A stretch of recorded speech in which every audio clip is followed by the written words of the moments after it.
If you're over 50 and you are strength training consistently, you might be making mistakes that are slowing your progress or worse, sabotaging your results. I see these 6 mistakes every single week in my gym. And the good news, they're easy to fix once you know what to look for. Let's dive in, starting with mistake number 1, skipping progressive overload. What does that mean? So many people over 50 lift the same weights for months or even years. Same routine, same exercise, same dumbbells or machines. Without changing anything, the body adapts really fast to what you offer it. And if you're not gradually increasing the weight or the length or the speed or the reps, you're basically maintaining where you are, not building. Your body does not pick up a signal that something's changed. And that's what you need to tell your body. Something has changed. So what to do instead? Think of strength training as sending a signal to your body that says, I still need this muscle. And that signal has to get louder over time. Now you can do that by adding small increments of weight gradually, increasing how many reps you do or how many sets you do, or decrease the reps, but maybe go slower. So you slow down your tempo to increase the time under tension. All of these things are perceived by your body as, something's changed and I need to adapt. Even a 2 to 5% increase every few weeks keeps your muscles challenged and your progress alive. Now, mistake number 2 is avoiding compound lifts. After 50, a lot of people stick to machines or light isolation exercises like bicep curls, leg extensions, maybe a few cable movements. They're familiar, you know how to do them correctly, and it feels safe. The problem is that those moves don't give you the biggest return for your effort. They're good to do every now and then, but you want to be sure and have compound movements like squats, deadlifts, rows, and presses. These work multiple muscle groups at once, and these muscle groups work together in real life to do the things you need to do. So it trains them to be a team. They are the ones that improve coordination, bone density, and real-world strength. So, quick tip for this. If you're intimidated by barbell work, start with body weight first or dumbbell variations of that move. For example, goblet squats instead of barbell squats. Dumbbell deadlifts instead of heavy rack pulls. These are safer on your joints and still incredibly effective as you get stronger and more confident toward doing the more hardcore compound movements. Remember, you're not training for the Olympics. You're training for the centenarian Olympics. Remember, you're training for longevity and independence. That's why this is so important. Mistake number 3, neglecting recovery and sleep. If you've been here a while, you know this is big with me. And it was the last thing I figured out in the pieces of the puzzle that I needed in order to be a competitive bodybuilder. Not enough rest meant I couldn't grow. So at 25, you can get away with burning the candle at both ends. You've got lots of resilience in your backpack. But at 55, not so much. Muscle isn't built in the gym. It's built when you're sleeping. It gets the message when you're training, but it doesn't act on it until you close those eyes. And the number 1 recovery tool most people ignore is sleep. When you don't sleep well, your cortisol levels go up. Your muscle protein synthesis drops drastically, and your motivation tanks because you're just washed out and tired. So aim for 7 to 8 hours a night and treat sleep like a scheduled workout. It's the easiest one you'll do all week. And recovery days, you can do gentle mobility work, stretching, and walking. in between those all important lifting sessions. I think it's so important for boomers and for older Gen Xers to reframe their internal dialogue around rest. It's not wasting time. It's not idle hands or the devil's workshop, which is kind of an old saying from my childhood. Rest is part of your workout regimen. It's being strategic, and it's wholly important, vitally necessary for a healthy life and for brain health. Okay, I hope you got that message loud and clear. The fourth mistake I see people make is not eating enough protein. And I emphasize this often, especially on my videos about nutrition. You can look back in the notes. This one is huge, especially for women over 50, because even when you're training hard, if your protein is not enough, your body doesn't have anything to work with. It needs to repair and grow muscle. Most people need more than they think. A good target is 0.7 to 1 gram of protein per pound of body weight if you're strength training regularly. So the easy ways to get there are prioritizing protein and having it first in every meal. Make sure every time you sit down and look at your plate, you can identify the protein on your plate. Chicken, fish, egg, Greek yogurt, cottage cheese, beans and legumes. Use protein powders and bars just to fill in the gaps, maybe as your snack in between or when you're on the go. But at your seated meals, you want to be sure that your protein is something you have to chew. Distribute your intake evenly throughout the day. Don't rely on a robust dinner to fill in the gap for all of the carbs and fat you ate during the day. But above all, you could be doing everything right in the gym, lifting consistently, stimulating your nervous system and your muscles to realize that they need to grow. But then when your body goes into the storehouse to look for those Legos that it uses to build those muscles, and there's no Legos there, nothing happens.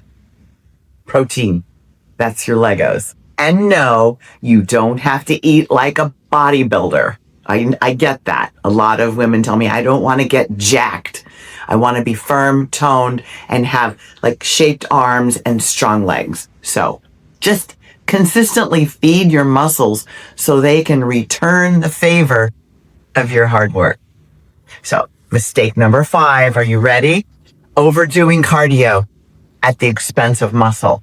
So cardio is great for heart health, so don't stop doing it. But do it strategically and don't do it as a way to burn off the banana nut muffin that you ate. That's not going to work. That, eat a cookie, run 5 miles. That's a losing battle. Cardio is great for heart health, for endurance, but too much or doing it as a reliance can really backfire metabolically after age 50. If you're spending hours on the treadmill and only 20 minutes in the weight room, you're telling your body to become smaller, frailer, weaker, skinnier, not stronger.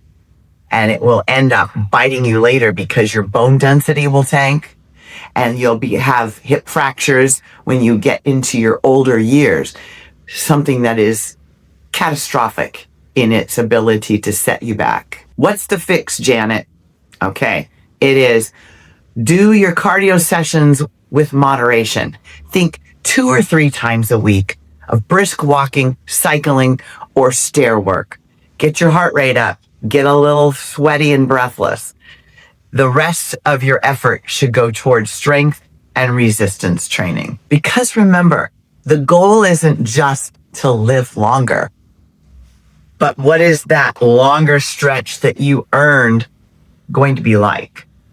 Make sure that it is you have equipped yourself with your boots on the ground for a long haul so that you enjoy every minute you possibly can, because you can live longer and be sick and weak, which isn't desirable, or you can live longer and be powerful, vibrant, and full of energy.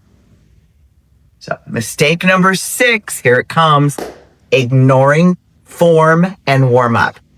And the reason I say this is a subtle point, but it's because those are two things that take longer.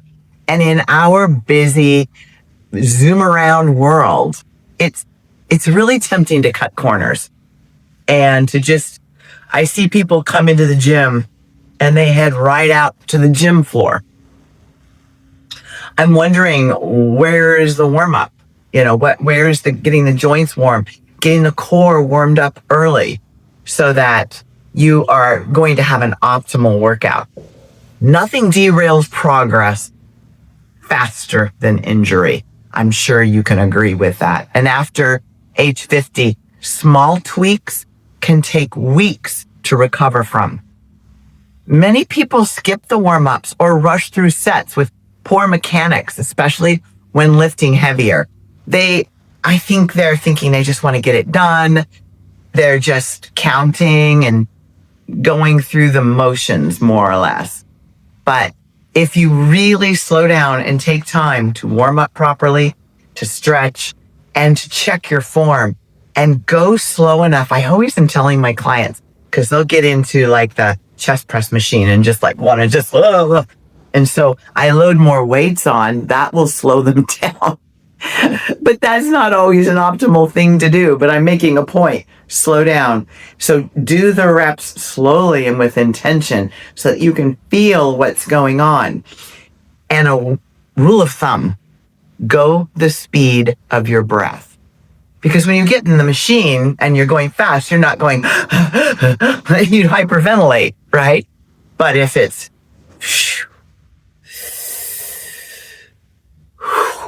so that it's actually the speed of a nice full breath. That's a good way to gauge whether you're going the right speed. Because when you breathe that way, you're working with your body, giving it oxygen at a nice, predictable pace so that it can just flat out fly and really last for the whole set. So here's what to do instead.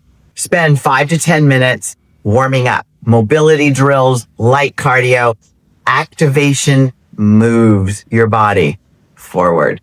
Use a mirror in the gym, videotape yourself, or work with a trainer for a few sessions just to be sure your form is good.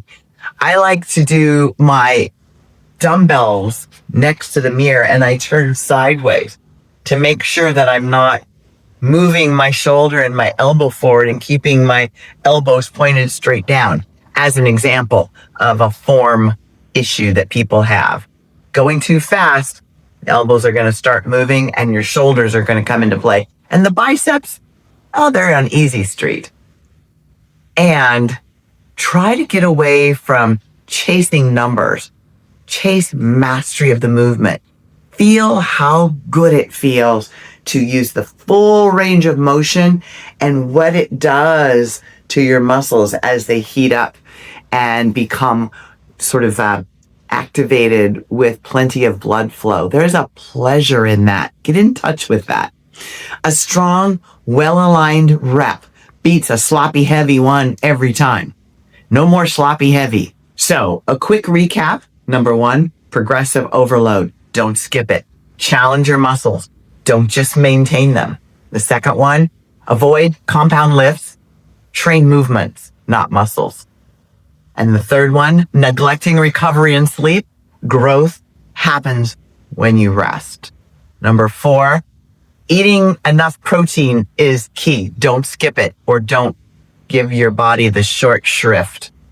Feed your strength every day. Number 5, you want to not overdo the cardio. Don't rely on it too much.